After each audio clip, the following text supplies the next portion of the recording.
Hi, welcome back to Healing Oaths. This is Brielle.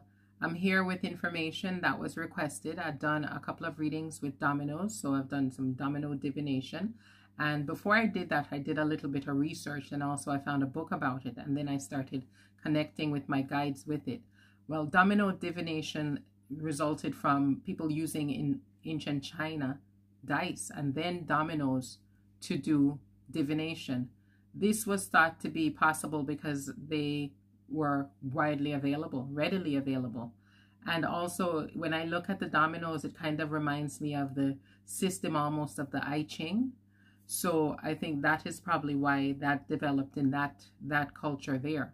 Now, that then moved on throughout the world, and it's thought that there's also a form of gypsy domino divination, as well as the book that I found was the Yoruba Domino Oracle, and talks about domino divination based on the Yoruba system. So what happens is that there are a lot of people playing dominoes, I know, in the West Indies, and that's probably how this came about, because dominoes was such a widely played game. It's still played very widely. I know definitely in certain parts of Florida, and I feel that because they're so accessible, so easy to use, and also I'm told you can actually do divination for more than one person at a time, which I can see makes sense. You're pulling 3 dominoes out at a time for each person. So you could have maybe 3 or 4 people around the table. There are 28 dominoes.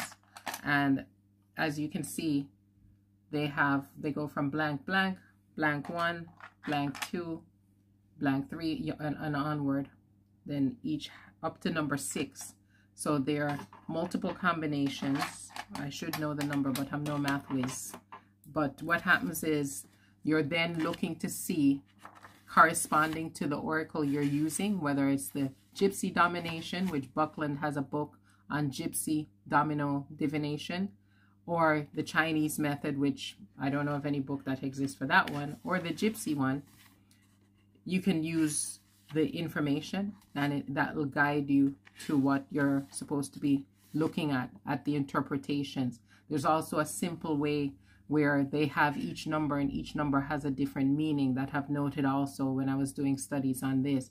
So number 1 could mean home and family. Let's say number 2 could mean something else. I didn't study them, but kind of like the Lenormand, where you see a photo or a picture and you know exactly what it means. It has that particular meaning and the context around that meaning. So there are rules around domino divination, usually according to the Yoruba system. And I'm going to tell you that it basically says that there are only certain days that men can read or be read, and only certain days that women can be read. And also, they are saying that you can't read for yourself. You need to be doing this divination for somebody else. You cannot do it for yourself. And also, you can only have 1 domino divination, so 1 reading in each calendar month. You're not supposed to be overdoing it. And these are the rules from the Yoruba Domino Oracle book that I have.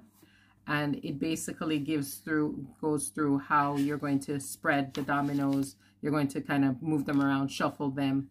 And it says that also you need to really, if you're somebody who's reading the dominoes, you should really have contact with somebody that is within the religion, that is higher than you, that is somebody that could, if there's something that comes up for a querent, somebody that comes to you to read, that is needing to be taken care of, then it can be taken care of. They'll be able to give guidance not only to you, the person who is doing the reading, but also the person who's the querent. The next thing that they're saying is that there are chances that you might have some doubles come up. And they say the double blank and the double 1 are the 2 strongest domino combinations or dominoes that you could get with the strongest meaning if those come up. And the next thing they're talking about is the different deities that you would go to propitiate,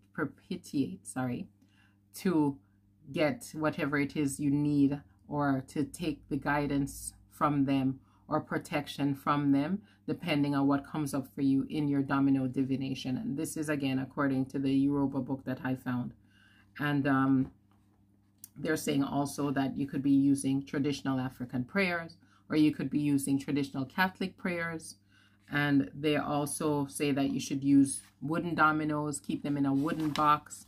And it's quite specific about what the dominoes mean and how you should follow up.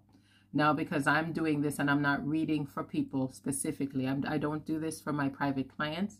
I'm doing this for my practice to be able to connect in this way with my actual guides. So I've asked them permission about, am I able to use it to do the readings on YouTube? Can I do the pick a domino readings? Well, there's a little moth. There's one of my spirit guides around confirming. So can I use it on any day of the week? Those types of things. So I have clarified even where I can keep. I have a little Godiva tin, like a little, it's not antique or anything, but I like it. So I have another wooden carved box that I had dominoes in. I asked permission if I could keep them in this tin. So what I've done is worked with my spirits to see how we can work with this domino. The dominoes to be able to provide messages for everybody. We don't have, or I don't have anybody that I could go to say, listen, this reading came up for so-and-so, and what should we do, or what can you help me to do for them? As it stated here, if you are doing readings for each individual people. So I'm not doing readings for individual people, but the energy that I get from the collective, there are some people that this is going to answer something that they need to know. It's going to give guidance that they need to know. It's going to give some protection that they need to know. And this is the understanding I have with my spirits. That is why I use the dominoes to do divination on Healing Oats on my YouTube channel. And I suggest that this is called clairomancy.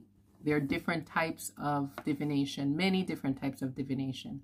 And if you're somebody that does have a wish, a desire, a gift for practicing or non-practicing spiritually doing divination, I suggest that you try divination. Try as many types of divination as you can. Of course, making sure that it suits with what you believe, what you feel you should be doing, and what your spirits are drawing you to. I tend to have things that I'm drawn to. My spirits will show me something. I'll be interested in that thing and I'll research it. I'm big into the researching things. And then I'll decide to ask, shall I go forward with this? Shall I go forward with it this way or that way? So I suggest that's another reason why you should have different ways to divine, because then you can have that connection with your spirits. So this is just sharing with you what is already out there. This isn't a lesson of any kind, because anybody can pick up the book by Buckland. You can pick up this book by Carlos Pona. Yeah. And you can find out more about domino divination. If any of you find a book about Chinese or any further books about domino divination from any other traditions, let me know. If you've tried it before, let me know. Tell me what you think of it. I'll do some more readings coming up. And thank you for the actual subscriber who asked me this question. And I hope this satisfied and provided information for you. If you need to know anything more, contact me and I will tell you all I can. So you all, thank you. Take care again. Thanks for visiting. Thanks for those of you who are going to my Etsy shop. And also look out for some more information on the different things that I have going on. I know I haven't been on here for a while. But again, thank you and have a blessed day with health, love, happiness, peace, and prosperity. Bye-bye.